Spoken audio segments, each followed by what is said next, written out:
Hey guys, welcome back to the channel. In this video, we are going to be feeding our sundew over here some cheese. Now the reason why we are doing this is because, everyone knows carnivorous plants. Everyone knows at least the Venus flytrap.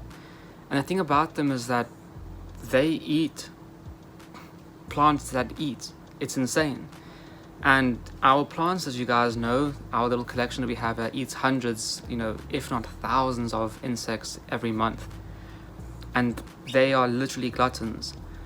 But back in the day, when these plants were first getting discovered, when sundews were first getting discovered, if I'm not mistaken, Charles Darwin discovered, or he found, the drosera rotundifolia in Great Britain, I think it was, and he was experimenting with them, and he found that his sundews enjoyed eating cheese.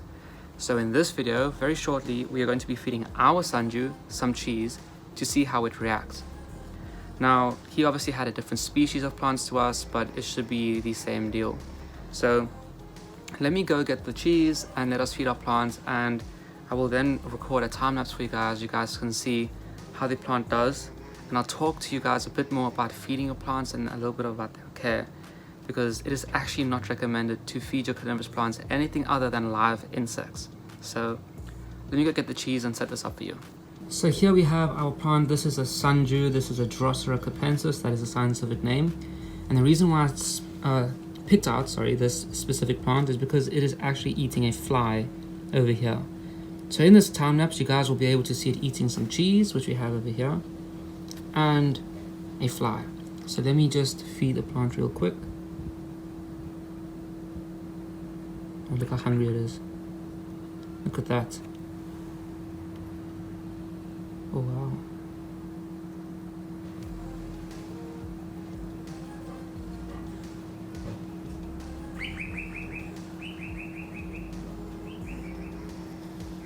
I'm not doing very well, am I? Okay. The plant has been fed some cheese, and now we will obviously film a time lapse and see how long it actually takes this plant to eat this piece of cheese. Now this piece of cheese is actually a little bit too big. I should have given it something a little bit smaller, but these plants, this specific plant, compared to the size of my hand, is actually not that big of a plant currently because it is winter time. These plants do slow down in winter. This specific plant slows down in winter, and they do and can form smaller traps, which is normal. And it is currently winter here in Australia, but generally they grow quite big. They grow throughout the year. They are subtropical growers.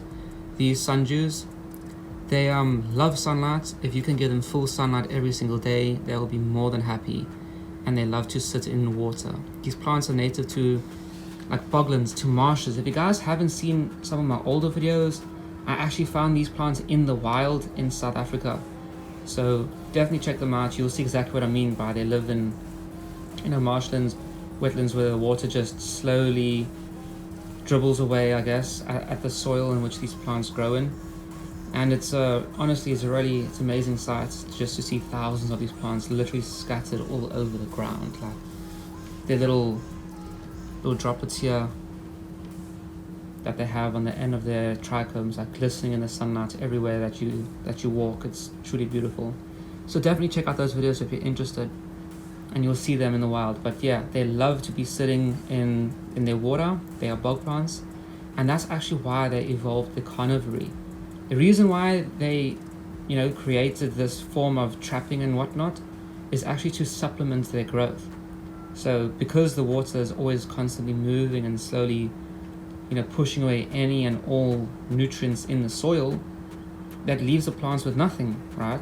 So in order for them to get enough nutrients and vitamins and whatever else they may need to obviously grow to the size of the plant that you see right in front of you, they need to supplement themselves. Now this isn't to say that the soil that they live in doesn't have any nutrients. It does have some, but just not substantial amounts. Imagine the insects that they catch as sort of a fertilizer, just to give them a little bit of an extra boost to help them grow well, strong, and do really, really well. And that is what makes carnivorous plants carnivorous. Almost all carnivorous plants live in a similar type of environment, in that they have very nutrient deficient soils. So yeah, that's how these plants evolved the carnivory, and that's why they like to be sitting in full sun like they would in a marsh, and have lots and lots of water, have access to water in their roots literally 24/7, and that's how these plants grow. Oh my goodness. Did you guys see that bug? That was a close one. Anyway, yeah, as you can tell, they eat a lot of bugs. So they will grow throughout the year. This specific plant, this is Drosera capensis, but it's the alba form. And alba means like white, you know. It has no, what's the words?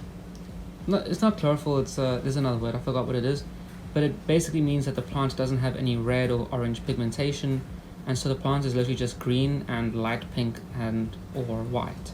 So that's how this specific plant has come to be, and that's why it's named that specific name. But generally, these plants do super well. They're super easy growers. I've had this generation of plants from seed from the parent plants, which I had back in South Africa about 3 or 4 years ago. And the reason why I actually got this plant, you know, kept the genetics, is simply because it is super sticky. This specific set of, you know, sundews here that we have, these drosera, these alba ones that we've got, are so insanely sticky that I had to ensure that I kept the genetics of it. And that's why I allowed the parent plants to flower, and then obviously took the seeds with me here to Australia when I moved. Yes, I did it legally. Yes, you can bring seeds into the country. Yes, I went through customs. Yes, I made sure I did everything right. So don't stress out, guys. I know how difficult it is to bring plants into Australia. Trust me, I know. That's actually a reason why I want to leave, so I can, you know, follow my passion of growing these plants. But anyway, brought them in and grown these offspring from seed, and now we have these super sticky ones, which you guys may remember seeing when I first put this piece of cheese on this plant. It was so damn sticky that I couldn't actually slide the cheese up or down, and that's why it's like, you know, midway down the leaf or just in the top bit, because it's genuinely so sticky, guys. I've never had a carnivorous plant as sticky as these Drosera capensis alba forms that we have growing. And I genuinely don't know what it is that makes them so sticky. You know, obviously natural variation in offspring. It's a super awesome thing. But I also noticed that if you spray your capensis or any of your sundews really, like with water to raise the humidity or whatever people think, it dilutes their sticky droplets and it makes them less sticky. And then when the droplets dry out, it then makes the plants really dry.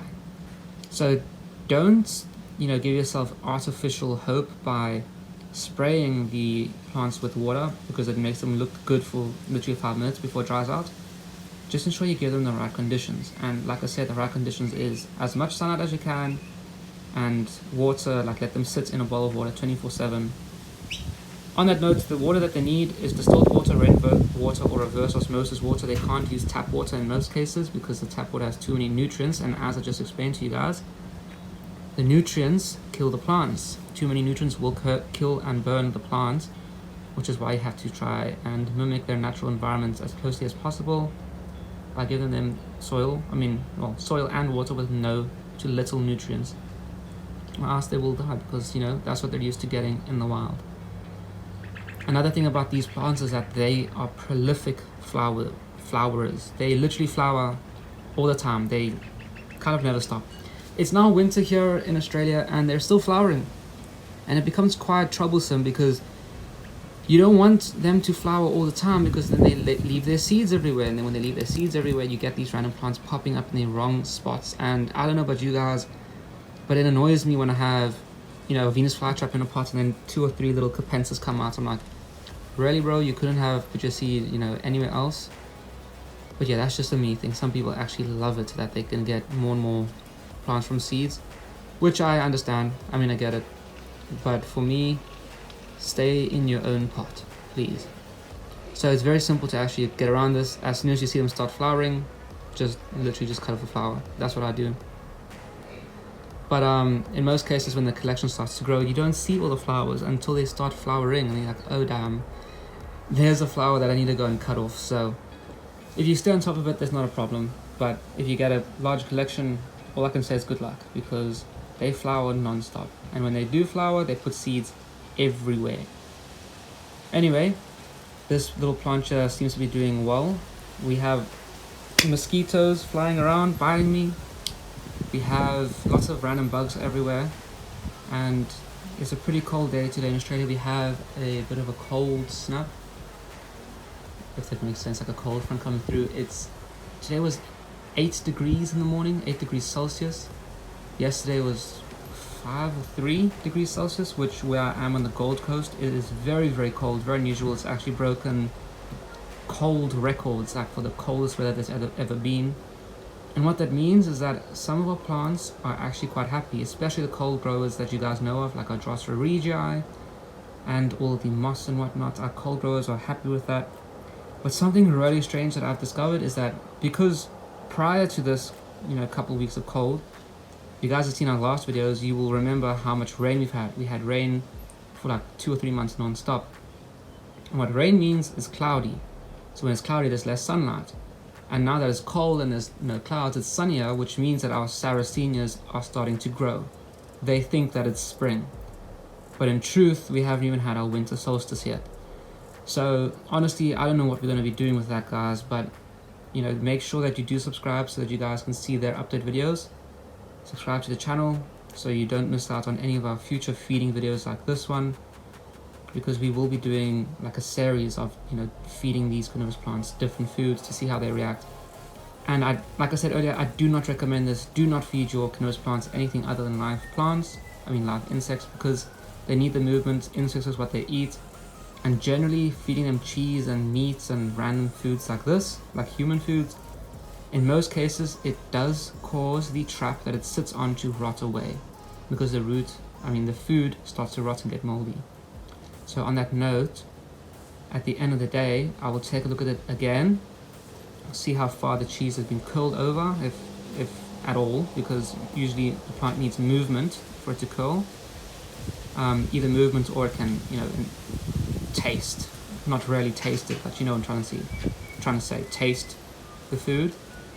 But yeah, I will get back to you guys in the evening, and then this trap, this leaf will most probably get rotten food in it, which is why I will do it for you guys. So if you have any suggestions, let me know, and subscribe to the channel so you can see our future ones.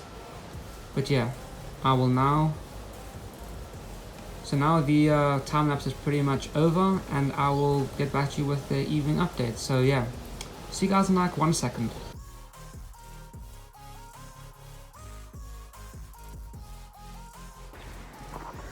Okay guys, so as you saw, the plant didn't wrap much around the cheese, but it did wrap a lot around the fly. And the reason for that is because the fly is moving, so it's stimulating the plant. It's telling the plant, hey, like I'm stuck. The plant's like, oh, you're stuck, let me eat you. The cheese isn't moving. So the plant will start to move over the cheese when it starts to realize, hey, that this actually tastes pretty good, But that will take a while, and I can't keep recording it because I used my phone to record and it died. And I need to use my phone, So if you want to help me get a phone, please just like this video. Not a phone, a camera, like a dedicated camera. Please like this video. So, that tells YouTube that you enjoy it. I hope you do. And hopefully, if enough people enjoy it, I might earn a little bit of money for this video. Like $5 or something. Put it towards getting a camera. But yeah, guys, the plant is over here on the table, and I will update you guys on it. So don't think I'm not going to update you guys or show you how it looks, but that will only be tomorrow for me, and that's like in the next clip for you guys. So I'll let that eat that tonight, and then tomorrow I will update you guys. So that's going to be like right now. Okay, so it is now the next day, and let me show you guys how the plant has done. It has eaten the cheese. Let me show you. So over here, this is a plant that we fed yesterday. There you can see the fly that it was eating, and right over there is the cheese. And let me just get it out of here so we can get a bit of a better view on this. Okay, so it looks like there is a fly stuck inside there also, as well as on top. So yeah, there's a fly stuck on top. Oh wow, there's even one on the side here. I don't know if you guys can even see that. So there's one stuck on the side of the cheese, there's one stuck on top, and then there's one stuck inside. So I think, oh, there's even one here. So I think the cheese has attracted more of them. I don't know if that is true or not, but I think so. And obviously this one here that had a flower beforehand has a small little one next to it also. I am recording with my phone, as I told you guys, so I can't get really like up close good pictures or videos for you guys.